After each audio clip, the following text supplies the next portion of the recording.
Hi everyone. Before we get started, I'd like to say that you may have noticed that on the last few videos they have been getting like 10 thumbs downs. That is all done by one person. He's called Jason Reaper, and you'll Google him and you will find out that he is a chess troll and everyone hates him. There is also another troll which I think we have finally destroyed called Elvis. But anyway, onto the chess. This is a board 1-4 NCL game between Kent Junior Chess Association Knights and 3Cs2. Playing white is Conor Murphy, the same guy that I played at the under 18 county. In fact, I will put the my game against him as a video response. And this time he was white as well in this game against Jamie Horton, who plays for 3Cs of course. And Conor's ELO, by the way, was 1905 at the time, and Jamie's was 1882, but it was converted from his ECF, so really Conor was quite a bit higher. And also he had the advantage of white, and then he kicked off with E4 like he did against me. And instead of playing the French, Jamie plays the Sicillian, and in particular the hyper-accelerated dragon, characterised by G6 on move 2. The theory of this, well, the main theory of the accelerated dragon is that it avoids the Yugoslav by keeping the D pawn in reserve, so D5 doesn't lose a move. There's a little trade-off here that if you play G6 on move 2, you avoid the Rossolimo variation, which is after knight C6, bishop B5. But with G6, after D4, C takes D4, you have to know a sideline here, which is queen takes d4, and this is possible because the bishop hasn't been developed and the rook's attacked, and after knight f6 white can play e5 and play gets very sharp, and you have to know his stuff.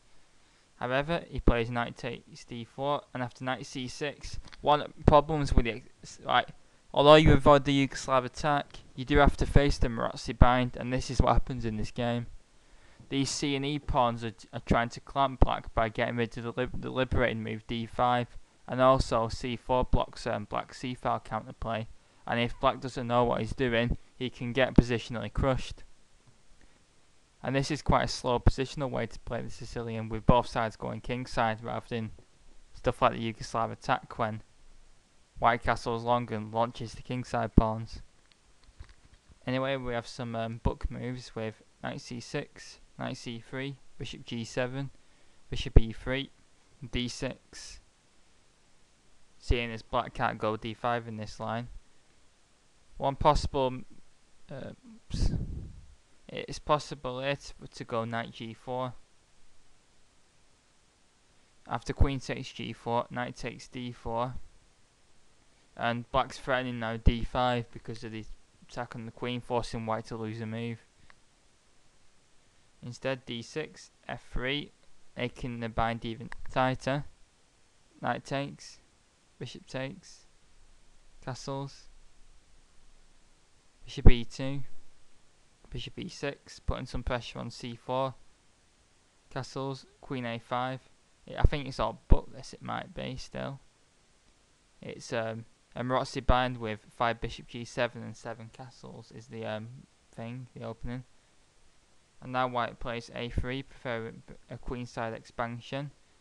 Black goes a6, preparing his own, because another problem with Maroczy, another thing with Maroczy is it takes away the b5 break as well. It's basically white just trying to get rid of all black's counterplay in the Sicilian and trying to slowly grind him down in like a 70 move fight. I mean, a lot of Maroczy bind games are very long. b4, queen c7. Now there's 2 pieces on c4, so knight d5. And after bishop takes d5, it's best to take with a bishop because that is a bad bishop. And if black takes with a knight, then black loses his good bishop on g7. Bishop takes d5, c takes d5, rook fc8, taking in the new open c line. And white has the bishop pair in a good space advantage, but white's one of white's bishops is really bad, so it's probably only very slightly better for white. Queen d3, queen d7, Rook a c1, challenging the open c line.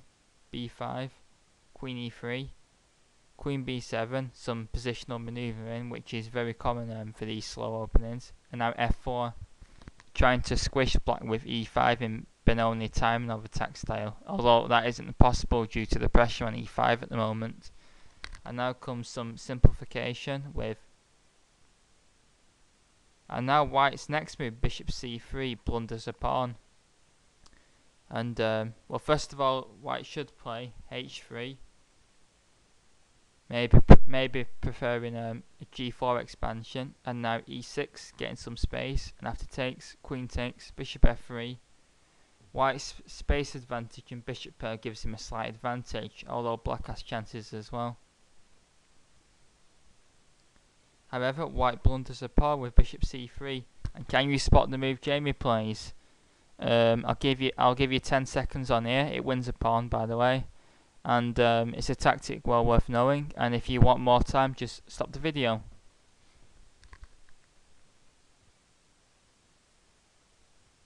Five, 4, 3, 2, 1.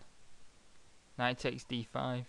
There are 3 pieces now on white's bishop, and white's queen is also attacked, so taking is forced. And now either bishop takes c3 or queen takes c3.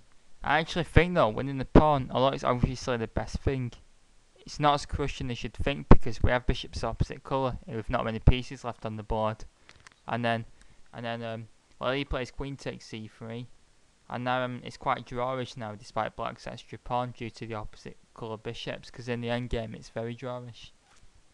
Instead, bishop takes c3 maybe is a better way.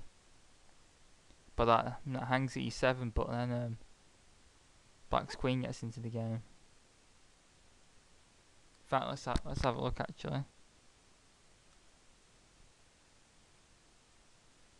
His queen takes e7 busted by anything. Oh, bishop d4 check. King f1 check. Yeah, it's winning material. Yeah, that's why queen takes e7 isn't possible. So bishop takes c3 is fine. Queen takes c3. If white keeps the queen, if white plays something like queen d3, then we have check, check, and f4 is going as well. So white has to take him off. And that, but the bishops the opposite colour should guarantee white a draw. Bishop g4. But white's weak e5 pawn is also d5 pawn is also problematic, and black has got winning chances, of course. It's quite a long game as well, so I'll just flick through a few moves. Clamping down on g5. And white could here play h5, takes, king e2. What black's bishop is getting a bit short of squares, so bishop b2 and a4. And this should lead to a draw. g5 takes, king f2. If takes, this should also well, this gives black winning chances. And then white's bishop's going to get tied down to d5 pawn. But this will be tough to crack as well. Now g4 check seems good. King e2, bishop c1 attacking a3, a4, e5 takes, king takes, and black's d pawn gives him very serious winning chances. So I think this is better than e5.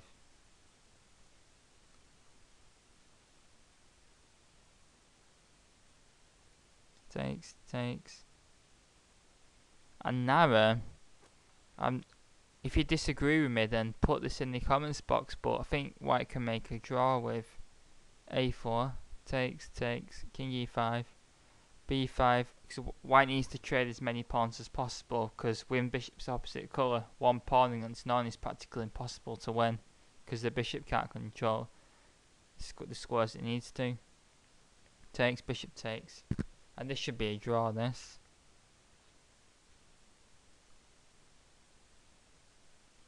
Instead, g4 takes, bishop d2. The problem is now is that white's actually dropping a second pawn after king e3, king d5, and now a4. But there's nothing else white can do because black's king was just going to penetrate in and win a pawn. So takes, takes.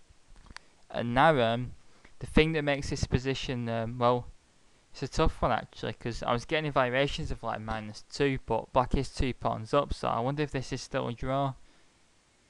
Or black's bishop is the same colour as the queen in square, so white can't like, because if black's bishop was light squared, white could run his king to the corner and then sacrifice his bishop for the d pawn, and then it would be a draw because of wrong rook pawn. But because black's bishop controls the queen square on a1, it is therefore should be winning. But it is bishop's opposite colour, and 2 pawns sometimes isn't enough. I've just highlighted it here.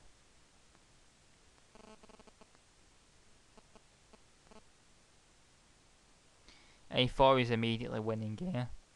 Bishop d6 still gives white hope. Again, a4 is the move. A tougher defence and here is king d3, bishop e3. And I think black's still winning, but there is some dangers here. And now for the remaining like 16 moves, white gets slowly ground down.